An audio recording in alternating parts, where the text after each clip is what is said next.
So we've got Brett Johnson here today, talking about his game Thousand Threads. I think back in 2017, I saw a video of it, and it looked absolutely fascinating.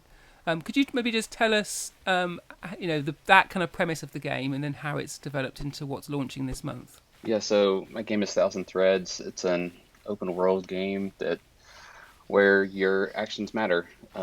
So the idea is you can go around and you can be the agent chaos or and being attacking everyone and that kind of thing. But then those people that you attacked are they're going to be angry at you and they're going to tell their friends and family. They're going to be angry at you, and anyone who witnesses that action is going to you know build their own opinion of you.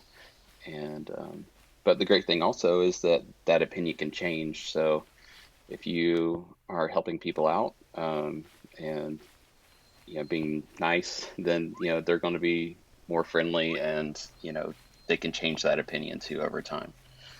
Um, so yeah, that's the idea. Is that uh, that's the hook, I guess. But throughout the game, though, you'll be doing things like you deliver letters, and you can actually open those letters and read them, and you get some more insight into people's lives and things like that. And you can stumble upon old ruins and things like that, and find artifacts, and um, then take those artifacts to a collector who will tell you about the world around you and the history of the place and things like that. So there's a lot to discover, and beautiful places to explore and things like that. Yeah, so it sounds like you have got this kind of living, breathing, open world that you're then entering and affecting. Is there? But it'd be nice to sort of think on a kind of a smaller level. Could you talk about maybe an interaction and the implications it might have for how you decide to do that? Sure. Yeah, one of the core aspects is taking on jobs. So it's sort of like a quest system, but it's a little bit more contract based. So, like, you meet someone and maybe they got attacked and were robbed recently. So you can um, offer to help them out, and they, you know, offer you, $40 or something to find out who did it and retrieve the items and bring it back. So you don't know who did it, so you have to go ask around and see if you can find out if anyone witnessed the event. And most of the time you'll be able to track it down. So you track it down, and then you have the option of, you don't have to necessarily beat them up and steal the stuff back. You could just trade for the items if you want to, play non-violently. Um, so you could get the retrieve the items back, but then maybe you find that the items are really valuable and more valuable than the amount of money that the job was going to pay.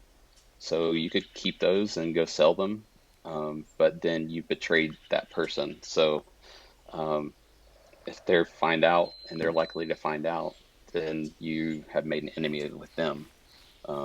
And they'll tell their friends and family about it, and they'll be angry at you also. And so they could come chasing after you later. So you had to kind of going to be on your toes at that point. And how about the? I've seen that you have kind of wildlife and animals in the game as well. Is that just a hazard, or does that interact with you in those similar ways, or is it just the people? Yeah, there's rabbits and deer and wolves and bears, and um, you can interact with them on whatever level you want. Really, obviously the wolves and bears are a little more hazardous.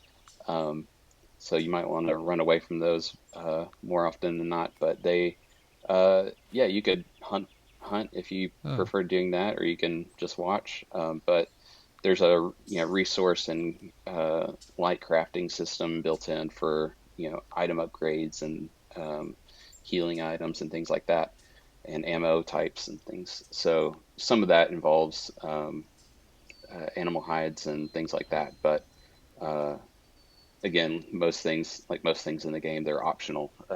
So I really tried to make it so you can play the way you want to play and experiment and try new things. And how long? I mean, is it a game that you play for a long time, or is it you sort of play and then you come a cropper or whatever and you start again? Is it cyclical, or what's the sort of playtime you're expecting? Yeah, I mean, if you knew, honestly, I think that the idea, the one of the big things I think people will grab onto is sort of the mail delivery system, and that system is really meant to drive you out into the world and have you meeting people. So as you go around, you'll Hey. find a letter, and you have to find that person and deliver it to them, either to their home or to them personally. And so as you're going around delivering letters, I mean, honestly, you could spend as much time in the world as you want. But if you're just trying to deliver all the mail and get through the world, then it'll probably take you 6 to 10 hours. But if you're you know want to really play an experiment, it's as much time as you want. There is the aspect though of that the world on every new game, the characters are kind of refreshed. So the world stays the same, but the characters are new each time you start a new game. So you might start one game where you're playing really chaotically and violently, and another where you want to be really peaceful and just experiment on different ones and see how the characters react in different ways. But so I think that's kind of, I don't know, just can make the game fresh, let you come back to it in a new way. So And how do you, in these sort of games, you often kind of feel like, are you gonna play as the good guy or the bad guy? How do you deal with those kind of moral assumptions, ethical assumptions that people might come with? Is there a predisposition to act in certain ways, or how does the game accommodate that? I try to be uh, not super heavy-handed with it. I think a lot of games kind of fall into a trap where they're, I don't know, moralistic to the point of like not making it not fun anymore, or asking you to be, especially like yeah, I think it's one of these things where sometimes they want you to be Huh? asking you to be a moral person, but then asking you to do a bad thing, that it clearly goes against this system they set up, right? Hmm. So to get around that, I don't really say one way or the other. It's all individual based, right? So like one character, if you attack someone's enemy, they're not going to really care about it, right? So it's all individual based.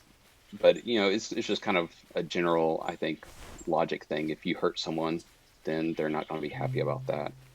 Um, and so it sort of stems out from that. Beyond that, yeah, there's no real Mm-hmm. other systems playing into that. I don't have, the world doesn't suddenly like turn on you. It's individuals that turn on you.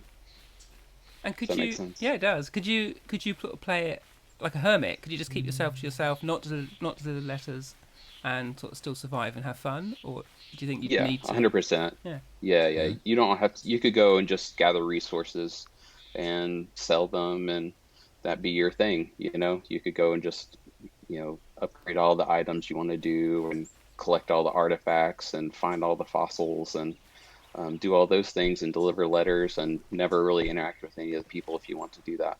Um, that's totally a valid way of playing. And that again, like that's the kind of thing I tried my best to accommodate like different types of play. Hmm. And it's a game that you've made as a solo developer, as I understand it. Is that correct? Yeah, yeah, I've done everything on it pretty much. That's impressive. Yeah, it was. I mean, it's been a lot of work. Um, my background's in like web design with a little bit of coding experience in that. And I did a little bit of video and production for a time. But yeah, this is my first big game. Um, yeah, it's been 6 years. It just took longer than expected, like most things do. But yeah, I'm proud of where it's landed. But yeah, I've learned a lot. That's part of what drew me to making games. Honestly, it was just I like to learn new things, and there's a lot to learn with video game development. So it's like whether it's learning to program in C sharp and Unity and 3D modeling. Um, I did all the music and the sound effects and the writing and everything.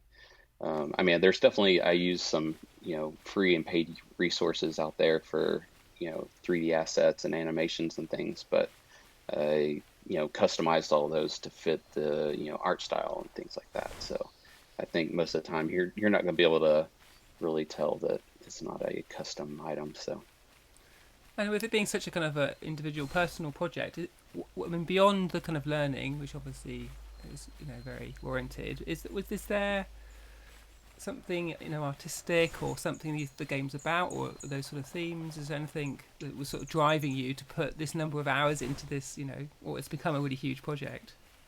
yeah, I mean, it definitely just began as uh, a curiosity about that system. Like, I was listening to a lot of talks by Clint Hawking, like his GDC talks and stuff. He made Far Cry 2, um, and it was just really intriguing the ways he thinks about games and systems and how surprising things can emerge from interconnected systems. And so I just had the thought of like, okay, what if you took those types of systems and they weren't around, combat, but were around interconnected NPCs, you know, and that's just where the game just sort of flowed from that. Um, uh, but yeah, it's definitely changed over the years too. I mean, the mail system, which is now like sort of a core feature, was just not even like in my mind for the first 4 years of development. So, um, but that's been a big thing and made the game more personal. Um, and just having the writing in there makes, yeah, I can sort of expound on different themes. And so some of the themes that are sort of, the interconnectedness, of how you treat people, how, uh, you know, ways we're reliant on others, on an individual basis and like at different levels of a personal basis, a societal basis, and then like a historical basis. I try to like address all those different scopes in different ways in the game. Hmm. And are there other games that have maybe influenced you, or you've mentioned Far Cry, but what other games would you point to that may Yeah, be similar or overlap in some way? yeah, I think like definitely the Far Cry games. I'm a huge fan of the Zelda series. I mean, all of those. I take inspiration from anywhere from the Game Boy Zeldas all the way up to the most recent Switch one. The uh, like the Red Dead games were first Red Dead Redemption was a huge influence, especially at the beginning. Um, and just even now, like there's a lot of I do my best to like again, because some of my background's in web design, a lot of the UI things I just do my best to like take from things like Assassin's Creed and things like that, where they clearly have done a lot of things right. And so yeah, I just try to grab inspiration and ideas from any place I can. There's probably a lot of different things I don't even realize that are in there, but um, yeah. Have you come across a couple of games that it reminded me of? Which were one, the first was Heaven's Vault, the is it Oh yeah, Inkwell game, sort of branching yeah, narrative, and again it felt like in those games you've got consequences, but you don't necessarily know what they are, and you've got this very branching world. But it feels like that's kind of a predetermined tree that's been created rather than a right. system. So there's some interesting similarities. But is that are you aware of their games? Have you seen them? I've seen that. I have not played that one.